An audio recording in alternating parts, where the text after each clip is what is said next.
from the Lonzy G Show to my right. What up? You're gonna have to slide over a little bit, Lonzy G. Oh, you can see him right there. Boom. You can see him on the restream. You see he's right there. He's just got the strip over top of him on that one. That's all it is. And I want to say like author, activist, metalhead. Yeah. Is that fair? Oh yeah. You tell me all kinds of things. Okay. Survivor.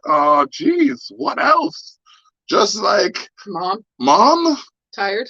I learned, you know what? One day I said to my grade 4 teacher, "You look tired, Mrs. Kemp." And I said that in a like genuinely because I was concerned about her and her running around after all the kids. She's like, "You never tell a woman that." I said, "Okay." Never have since then. Gave me a little bit of a talking to. Oddly enough, I saw fast forward to when I was in high school. No, after high school, actually, I was with Jenny, my wife now, and I saw her with her mom at the Scarborough Town Center in Toronto. And I said, "Mrs. Kemp," and they both looked at me with the same sharp wit that I remember from grade 4. And they're like, "Which one?" in unison. And I was just like, "Yep, that's a teacher I remember." So yeah, it's funny. It's funny how things happen. But some things that aren't funny happen. Like, where do you want to start? Because this is Candid Conversations, episode 67. What? Yeah. And we're here with, like I said, Lonzy G from the LG Show and Amanda Schilz. Schilz? I spelled her name the wrong way. Schilz? Yeah. Okay, well, when Facebook brought it up, it tagged you, so I know it was you. Okay, Schilz. But like, nobody ever says my last name right. Really? No, and there's no T in my name either. Oh. Yeah, everybody always says Schilz. Yeah, or Schultz. There's no O in my name. It's just Schilz. Spell one time. SCHILZ. Ah. Yeah. So See? That was simple, right? I spelled it wrong. I have a name Lonsley, so people try to call me Leslie. Laszlo. Someone tried to call you Laszlo. I'm Laszlo. I get it. I know what you go through. I got a simple, basic name, but it gave me one hell of an ego because I was raised biblically, you know what I mean? Like all family in the Bible and all that stuff. So they raised me. My name's David. I was named after my doctor. Shout out to David Anthony Henry. You know what I mean? I don't know if he's still doing your thing. He's like up there with that doctor we were talking about earlier. Yeah. Like probably delivered like 30,000 kids. It's time for him to sit down and relax. What up, Lucky? How you doing? Get that waving. Jones in the room. What up? As you can see, we got that Culture Shock tee. Boom, boom, boom. You know what I mean? We also got that Zach Burry tee. Progression on there. Check that out. We also have that Fuck Cancer shirt. All of these shirts are available for sale. The Fuck Cancer shirt goes to helping Alan Robertson of Slightly Intoxicated and taking care of his situation and circumstances, which we might get into a little bit later. But help out a local individual because you know what? Us local individuals are trying to help entertain you. Zach Burry, a young up-and-coming artist who not only plays guitar, but plays drum and tambourine and sings and raps and, you know what I mean? He also has Vibrant Arrow going for him, which is a tie-dye t-shirt company. Nice. And then on the one directly behind me is Culture Shock. Yes, ladies and gentlemen, Culture Shock has come to fruition. No, we don't want to sound like a commercial, but we're going to about every 15 minutes. So, all right. What up, Liz? How you doing? Yeah, I missed my episode last week. It's a good thing I'm not on network TV, but I'm gonna drop one this week. Don't worry about it. I do this thing called Conscious Conflicts of a Jamaican Canadian Conscience, where I look at 2 different scenarios from my personal life because I was born in Jamaica. No, I was born in Canada. He was born in Jamaica. I was born in Canada, but my parents are Jamaican. So, like, their customs were instilled in me, but I learned the mannerisms of the country. So I always have these differing opinions where it comes to how I handle certain circumstances. So I said, you know what, let's make some fun out of it. That ballooned into what's now a magazine and a website. And, you know what I mean? Shout out to John Davies, a partner, you know what I mean? Like, the laundry. Yeah. So, but that is nothing, as much as I just said, that's still nothing as what she's overcome twice. Not once. Twice. What? Yeah. Overcome. Yeah, you wonder what we're talking about, but we're gonna let. Well, where do you want to start on that? What do you want to know? I want to like what like is like, I know this is, I'm a tell-all. This is whatever. I'm a tell-all. This is one of those How situations. people learn and grow, and you know. It's like, did you see anything on the other? Like, is there another side? Did you see anything? Did you feel anything? Did something change in you? Okay, so the experience that I had at that moment, because I was already in the hospital, and I had already. Okay, so let's start basically from the beginning so that people can understand how I got to where I was. Okay, at that point. All right. So I have a blood disorder called TTP, and it's thrombocytopenic purpura, and my body could clot. I get bruising, like organs could shut down, my platelets drop. Basically, my antibodies eat my ADAM-TS13 gene, and we need that gene to fight infection. So I'm basically allergic to infections, and my body plays Pac-Man with itself, which is how I ended up having the heart attacks. Okay. So the first heart attack was from stress, and then the second heart attack was onset by what we think was the TTP from the blood thinners. There's also like a tiny possibility that some blood disorders could be caused by like ingredients in vaccines, but I don't know anything about that. That's just something I'm learning now. So I'm still sticking with we're pretty sure it was from the blood thinners. Okay. So I had blood thinners after my first heart attack. I had my second heart attack on Clifton Hill on Labor Day. And I still walked up the hill, drove home, went to bed, went to the hospital the next morning. What?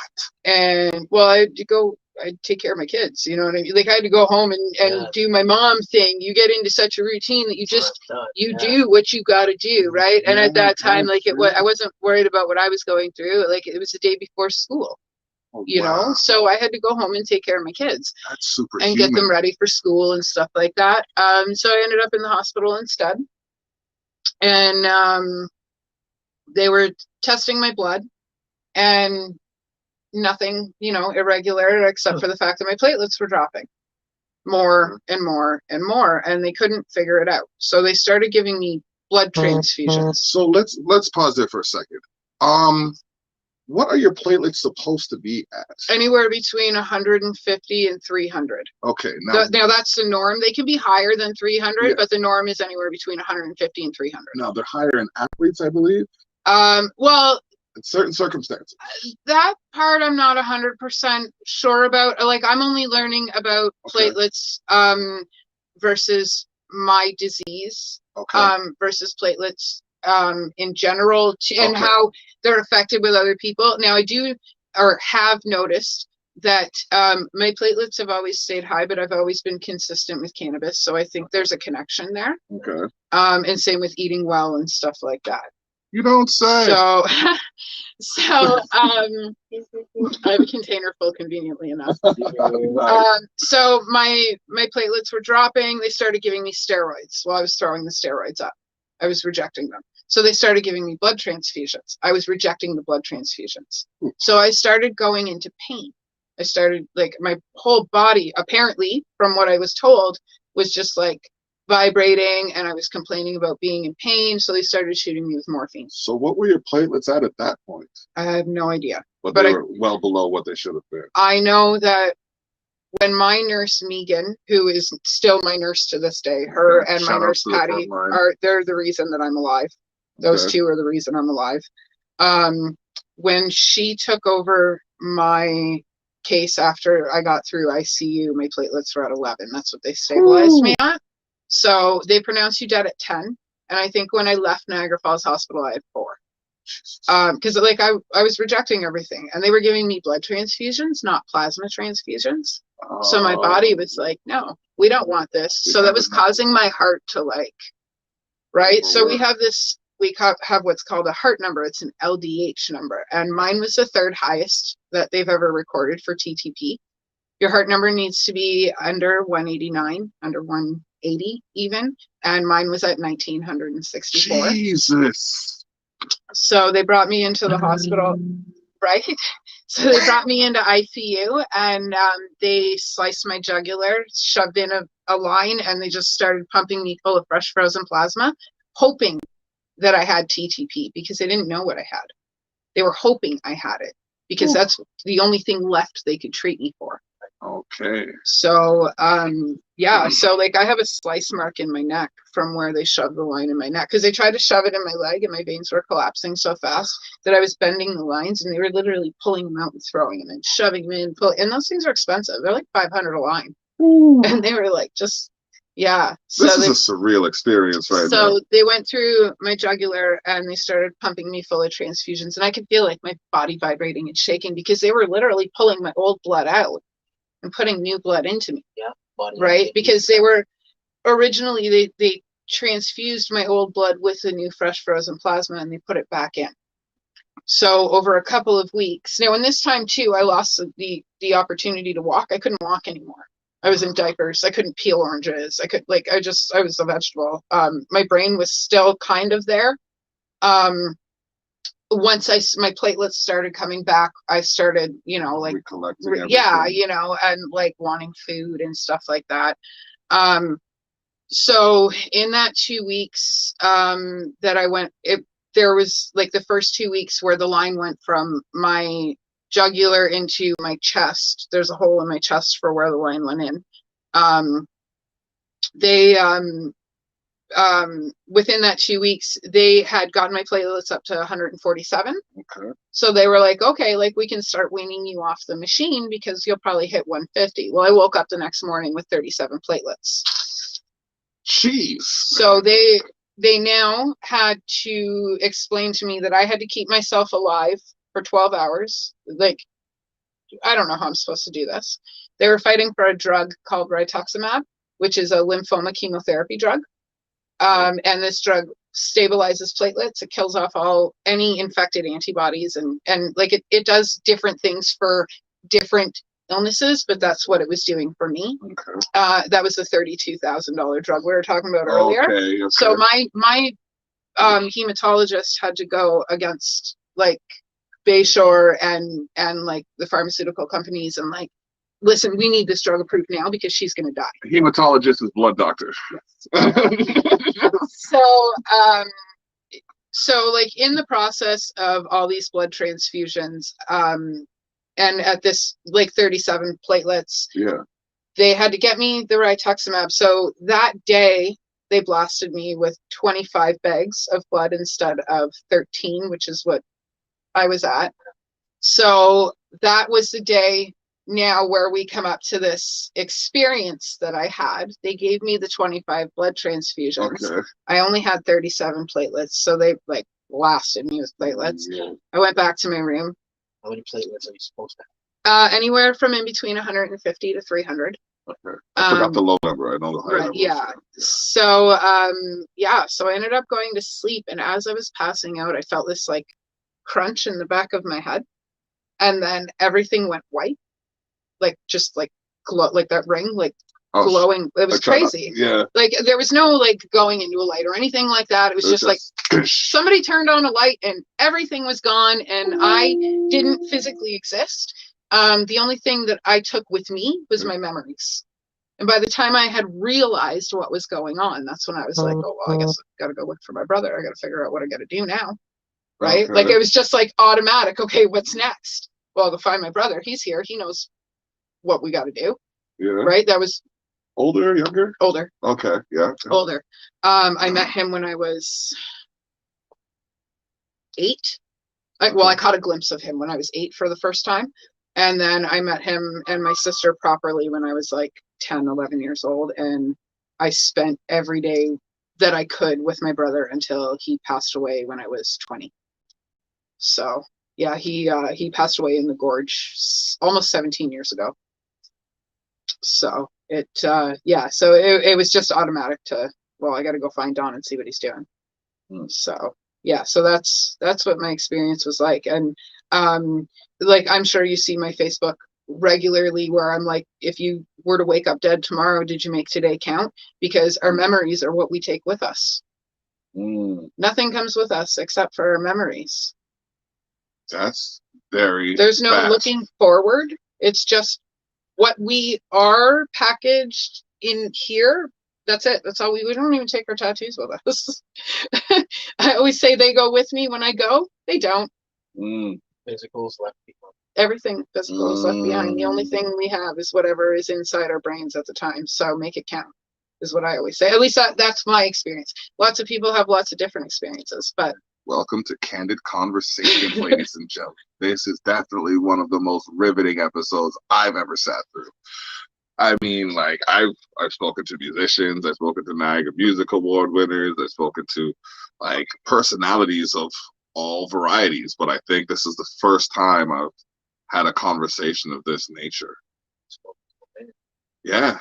We were literally talking to the mayor today, and sorry, Mr. Diodati, but this one right here, she even lives out your city. I'm just saying. I actually, one of my first cousins is his nephew. So Jesus, like, Murphy, 6 degrees of separation. Come on now, let's talk about it. I don't know him personally, but his nephew is one of my cousins. He's a very down to earth individual. I mean, yeah, he's like, you know, like he's not a politician. He's a businessman in politics, as he put it, and I see that. That explains a lot. Yeah. Actually, that sums up a lot. Definitely. Because businessmen get it done. Politicians are like, we're gonna do it. Give me that money. I'm gonna sit on it. Don't worry, we're gonna get to it. Give me that money. I'm gonna sit on it. Corporations be like, yeah, we gonna promise you this, but if you don't watch us, we ain't gonna give it to you. Yeah. Well, it's true. You got to call them on the fine print, right? Call them on the fine print. You got to call them on the fine print. I had a conversation with Walmart the other day. I said I made a purchase. People in the room know. I'll show you upstairs. But I made a purchase, and I said, well, actually, no. My wife made a purchase, which is what pissed me off the most. Not that she made the purchase, but that they did this to her. You know what I mean? So she made a purchase. There was a specific timeline we were supposed to receive that purchase. We didn't receive that purchase. Well, I was disgruntled because it was a significant amount of money that went towards the purchase. Yeah, absolutely. And it's like, if I give you $10 and you give me what I pay for, if I give you $100, you should give me what I paid for faster. No? Yes. I like that idea. No, that's not the case. We have to wait an extra 2 days. I said, yo, listen, if we're going to have to wait, you're going to have to come off with some more than what you just given us. Well, yeah. I'm still waiting to hear back from the executive customer relations department. Still. Yeah, they're the big corporations are something else right now. Oh my God. I don't know. It's definitely an eggshells conversation. A lot of people are on one side of the fence. A lot of people are on the other side of the fence. That's what they. Is that with knowing or just lack of? I think it has to do with a lot of misinformation. You know, the truth is out there, but like a lot of people nowadays, not everybody, there's a lot of very intelligent people out there, but there's a lot of people who don't think past the thoughts they're given. You know, they're given a thought and they run with that versus thinking past that thought to, you know, research. To come to their own conclusion. A lot of people live in other people's paradigms versus living in their own paradigm. You know, I like that word. We live versus well, paradigms are people's thoughts passed down, right? So like, I mean, you know, I like the color blue. Why do I like the color blue? Is it because I like the color blue, or is it because I was taught that the color blue is a nice color blue? You know what I mean? You know, am I a Canadians fan because I grew up a Canadians fan, or because it was forced on? Okay, this interview's over. She's a Canadians fan. I'm sorry, we're done. I'm a Maple Leafs fan. You know, so this must be burning you right now. I grew up half in Niagara and half in Toronto, so I grew up a Leafs fan for a long time. I don't admit this to a lot of people, but here's the thing. I grew up a Leafs fan for a long time. Yeah. Then they lost 11 games in a row. Oh. They're a multi-billion-dollar team. Right. They lost 11 games in a row. Yep. And the last game they lost 9-2. And I work my ass off for my cash. And why am I giving my blood, sweat, and tears to a multi-billion-dollar industry that's not giving me, a fan, anything back? That's why I don't give them the money. I just watch them. Canadians, it doesn't matter what team. Like, I mean, it's all the luck of the draw and who wins. It doesn't matter what team. Someone said it to me this way. It's the like, Canadians have at least seen the Stanley Cup in color. Damn. That's okay. We getting there. That's all I'm gonna say. We getting there. This year, you know what I mean? This year, that Matthews boy, you know what I mean? That Marner kid, you know what I mean? They gonna do some shit. That Jumbo Jim? Yeah, he gonna hit some motherfuckers this year. He gonna hit some motherfuckers this year. But no, you're right, and it makes perfect sense, and that's why, like, I mean, like when you look at the fact that you could go to a Raptors game for all like $25 or something like that, but it's like for a good but seat, I have to give away my firstborn for a Leafs game. $300 to get like a decent seat. No, I mean, it's like okay.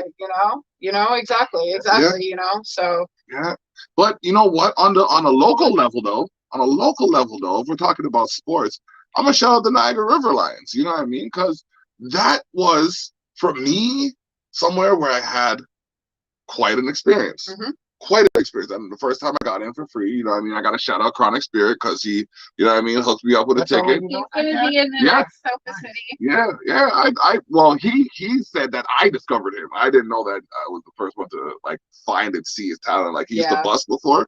But, like, he said, he told someone that I discovered him. I was just like, oh, shit, okay, cool. Yeah, he's a sweet kid. Yeah, he's talented. Yeah, oh, my. Very talented. I have 3 Sofa Cities in the works, like the next 3 in the work. Like I can't just write one, but he's in the next one. In one of the next ones. Okay, yeah, definitely. So, yeah, he's a great kid. I can't wait to work with him. I want to I say kid, he's like 25 years old. Yeah, something like that. Yeah.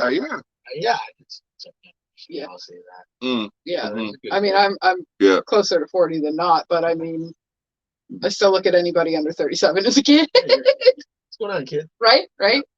Yeah, so, you know what? When I came out here and I started working with people, it's just like some of you people have been alive as long as I've been doing this. Shout outs to the people who are, you know, well aged, like this Zach Berry character. Holy no! Yes, like you know him.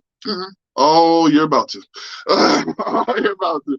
He's actually he might be on his way over shortly, but we're supposed to go and do a thing. So but yeah, no, definitely talented individual. I met him at like this meeting of the minds, basically for the hip hop heads, and he was just spitting one of his verses, and I was just like, none of y'all gonna pay him attention. I'm gonna just, here's my business card. When you ready, holla at me, man. We gonna talk. And a couple months later, shouted me out. Since then, just working on and off on different projects. We just dropped an album called Similar Differences. Because well, in these times, you know what I mean, there's a lot of similarities, you know what I mean, and a lot of things that make us different, but it's like our differences are what make us similar. Yes. In a sense, our pursuit to be unique is what makes us the same. Like everybody wants to live a good life and have a comfortable well-being, you know what I mean? But there's a lot of people trying to sabotage other people's efforts to do that. Yep. And like, you know what I mean? It's just like, I mean, you've seen situations, like we've all seen situations, and it's just like been around. But we're not gonna. It's a big block. Yeah, it is. It's a big block. But I feel like I glossed over it a moment, so we're gonna revisit that statement. Sofa City sounds. Yep. We on a sofa in a city. So how does that sound? Let's talk about that. Thank you. So what was the inspiration behind that creation? Well, I've been writing since I was 6. I started writing poetry when I was a little kid. And then I wrote a book called My Brain Really Works This Way. And it was just a collaboration of all my drug poetry. Okay. And I liked putting books together. So I never wanted it to be a chore. I always wanted it to be my love. Okay. I never well, yeah, you know, so I never really like pushed myself to like publish or anything like that. Okay. And then in 2008, my kidneys failed from alcoholism. Anything that hasn't happened to you? So, I, obviously wanted to, do better for myself. I quit drinking pretty much on the spot. Okay. After 13 years of a love affair with the bottom of a bottle that I never saw because I was always into another one by the time it was done, right? I drank heavily for a long time. And then I got sober. And when I got sober, I just decided that 3,000 poems sitting around collecting dust was, it was enough. It was time. 3,000 poems, she says. I had to get all up in the screen like that. Okay. So I ended up meeting my publishers, Gray Borders Books, Priscilla Brett and Jordan Fry. They've become family to me. I encourage anybody who wants to write to go through them. They're local. They're from Niagara Falls. Nice. They're like, I don't know what to say about them. They have been through thick and thin with me. They were the ones who made sure I had like puzzles and crayons and stuff to write and play with and whatever, clay, anything while I was in the hospital so I could keep my motor skills going so that I didn't lose my ability to write like I do, because I had written a poetry book called Can You Hear It? In 2010. There was only 15 or so poems in it, and it was the history of Niagara Falls, like the last 200 years of around the Niagara region. So I wrote that, and a couple of years after I wrote it, I was actually asked to open for Sherman Zavitz. He's like the local historian. It was like I fangirled more over him than half the musicians and rock stars I deal with now. Right.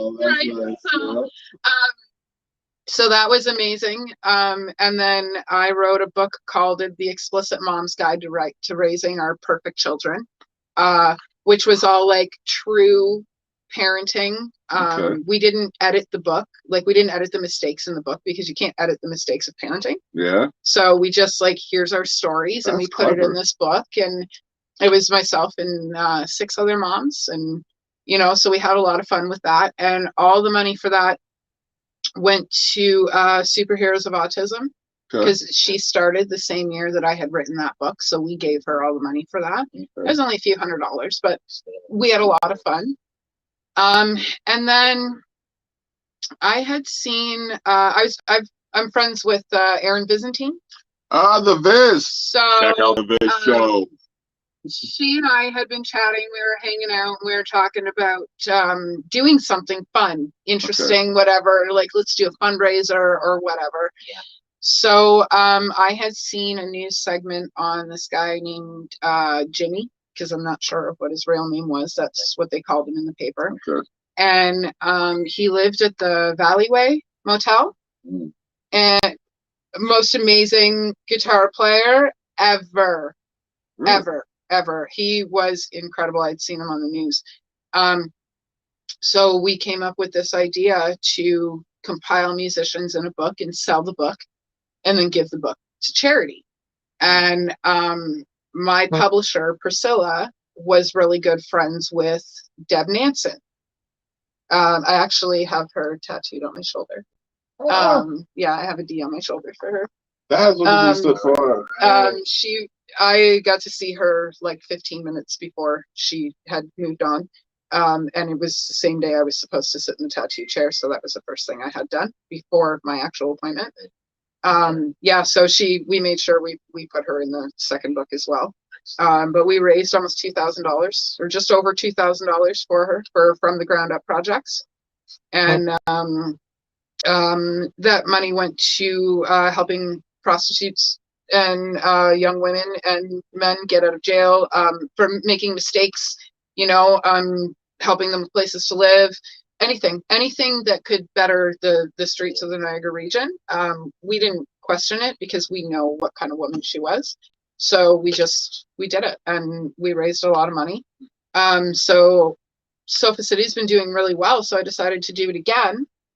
I moved to Newfoundland, started writing the second book, then the economy went to shit there. So we came back to Niagara. So, I mean, there's a year that I hadn't gotten the book out. And then I got sick. And then I stayed in the hospital for a month with the transfusions and all that stuff. Got out of the hospital in Toronto, came home, still had a couple of months of recovery. Wasn't happy. The way things were going in the house, going in my marriage, stuff like that. I wasn't, it's not what I wanted. I was 35 years old and I was laying on my deathbed and I was regretting everything.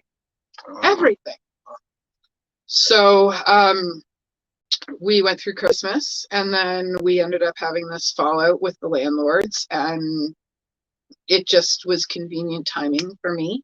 And we ended up having to live in separate houses. And that's when I made my exit. And I decided that I was in control of my life. Yes. And I started writing every day, and I started hitting up more shows, and I started hanging out with the right people and taking accountability for the shit that I was going through, the things that I was doing. I was holding myself accountable for all my stupidity. Another key word right there, ladies and gentlemen, accountability. Knowing that you're responsible for your actions and taking full control over that, and being responsible for the course of action that you take. And more power to you for, you know what I mean, addressing that and even bringing that up. That's okay. So continue. Well, it's a difficult realization when you look in the mirror, and no matter what you've been through, no matter who you've got in your life, no matter who you've lost or anything like that, you're the one who makes those choices to get to that point in your life. And I had made choices that I didn't want to admit I had made, you know. So I ended up in this area of my life where I was like, shit, I have to take responsibility for all of this. And I did, and it was really painful. But some people just end up floundering, though. They don't realize because they're not fully taking responsibility. Yes. It's difficult. People have a really hard time hearing that we get in a lot of the positions that we get in on our own accord.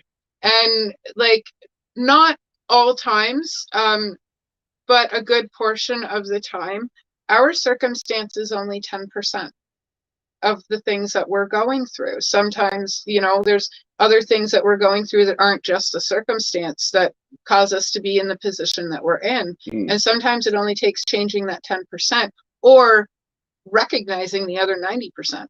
You know, it all depends on your situation. All situations are different, and all reasons for not being able to move forward are valid. It's not like they're not valid. They are absolutely valid. It's just a matter of what you choose to do with the reasons you have, and what you choose to hold yourself accountable for and let slide. You know, so that's where I was at. And if I was going to die tomorrow, which we all have a 50-50 chance of living, of dying. The only difference is I'm more aware of it than a lot of people are. My platelets could drop right now, and I might not wake up tomorrow morning. And I have that realization. So every day I wake up, I'm like, well, what am I going to do to make today better than yesterday? How am I going to make myself better than I was yesterday? Learning how to compare yourself. I just learned this, actually. Learning how to compare yourself to who you were yesterday versus comparing yourself to who everybody else is today teaches you a lot about how you live your life and how you can live your life. Okay. And I wanted to do what I wanted. I wanted to be a music writer. I wanted to raise my girls. I wanted to have fun. I wanted to homeschool, which I, got. Yeah. But I wanted to take them with me. I wanted to teach them how to do the things that they wanted to do. Tomorrow's not promised. For any of us. Tomorrow's not promised for any of us. Yes, and hopefully this conversation brings that to light. Yes, you know what I mean? Before any extreme circumstances befall any of our viewers. I mean, wow. I stubbed my toe and I'm down for a week. You know what I mean? Like, no, I can't do it. No. Oh. You know what I mean? So, like, I think I had to learn how to walk when I was in the hospital. Oh my gosh. Yeah, wow. like it's amazing. It's amazing what we do and we don't recognize as taking for granted. Like some things we do recognize we take it for granted, and we do it anyway because we can, because we deserve to. You know, we all deserve happiness. We all deserve to do what we want in life.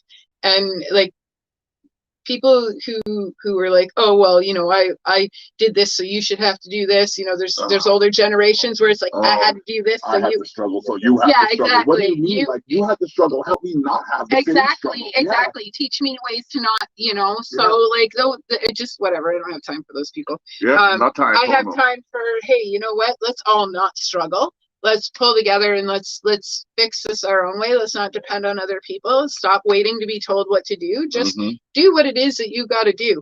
I stopped letting people push me around, and the last year, even all through everything we've been going through with COVID and everything, I'm so grateful to be alive. I get up every single day, and I mean, sure, it's a shit show, but I get to breathe living through this shit show.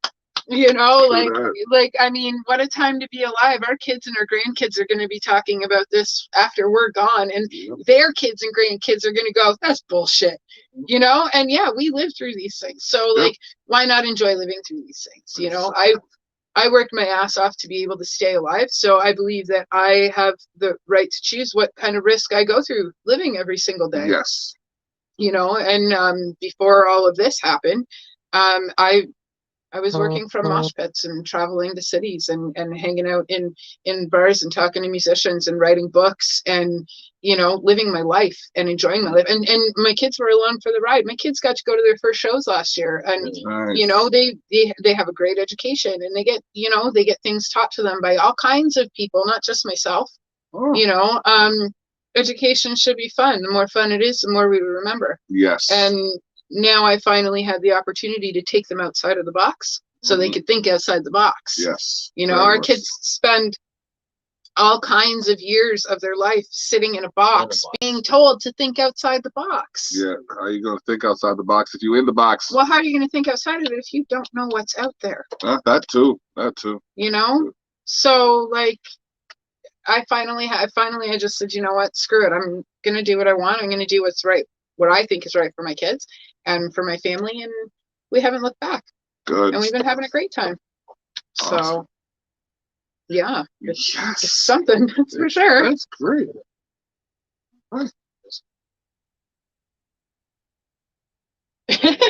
I'm enlightened. Yeah, like I'm like, you got a lot of life left.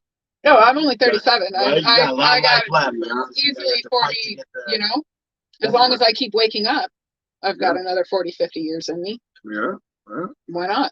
You know, I've just started writing a book called I Choose When I Die, because the universe keeps hitting me and I just keep standing back up. I'm standing right. Well, yeah, you know. We just came up with a skit called I Choose the Spoon. Probably not as riveting as your writing, but you know. Well, you choose to live. We're our biggest critics when it comes to writing and creativity. So shout out everybody who's been watching. Yes. You know what I mean? This is Candid Conversations, episode 67. We're here with Amanda Schilz. What's good, Chris? Schilz. Schilz. I said it right, and I paused to be corrected, and I wasn't, so I'll take the victory. Yes. And Lonzy G, you know what I mean? We're just chatting it up here. You know, we're talking Hard House. So, like, I heard one thing that a lot of people have told me is going to be the ruination of me: stress.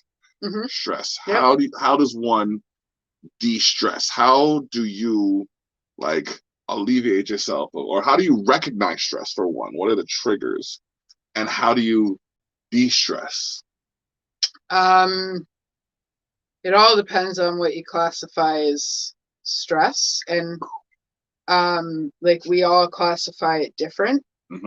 Grounding was a big thing for me. Okay.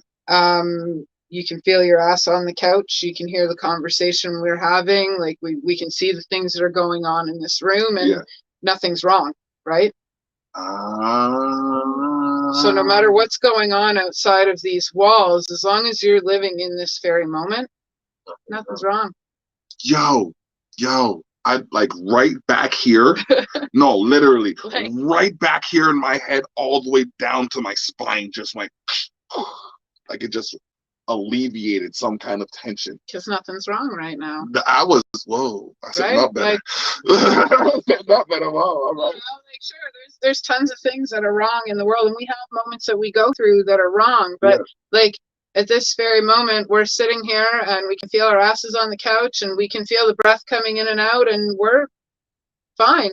That's a de-stressful. Because nothing's wrong in this very, you know. I hope y'all are paying attention to that. No matter how horrible life can be at moments, as long as you're paying attention to the very moment that you're going through, there's always a way to get through it. There's no problem without a solution. Well, it's because we're not the government.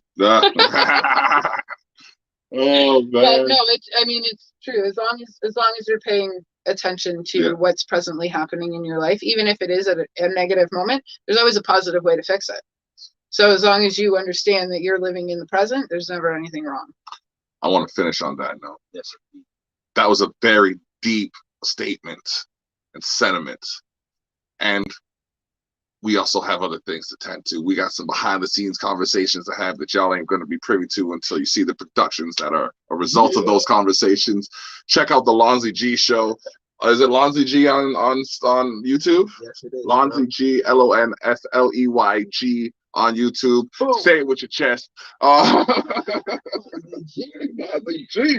Amanda Schilz, Sofa City Sounds. Look out for that book. It is a good thing that she's doing. sofacitysounds.com, or you can contact me over Facebook, and we can connect, and I can definitely get you copies. SCHILZ. The sooner we get rid of the copies, the sooner we can donate some money to Alan and help him, you know, because he needs it. You know? Good cause. Yeah, absolutely. Absolutely. Great cause. And he's a young guy, you know? So, like, I mean, this is how we support our locals. By supporting me, I get to support him. Yep. You know, and they support me, you know.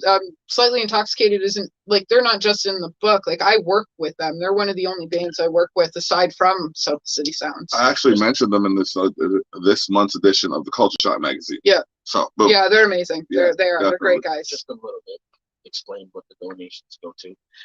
It all depends on which book it is that's, you know, being purchased. But for this one, for Sofa City Sounds, Alan was diagnosed with cancer, and he's one of my best friends, and you know, he's the drummer of Slightly Intoxicated, who I work for, and like, I want to make sure that we can help in any way, shape, or form. And it's difficult. We're fighting COVID. His wife's at home taking care of them. They're not working.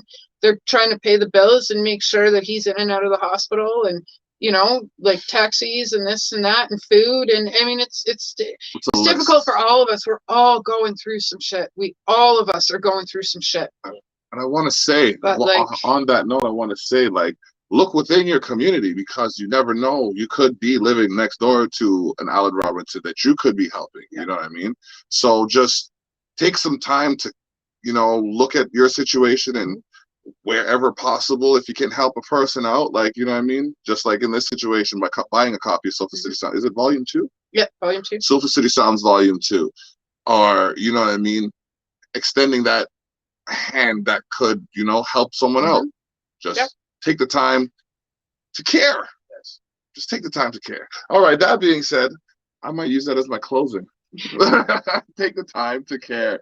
All the best. We out. Yes, sir. Oh man, okay, there we go, boom. And then we got this one down here, and then we got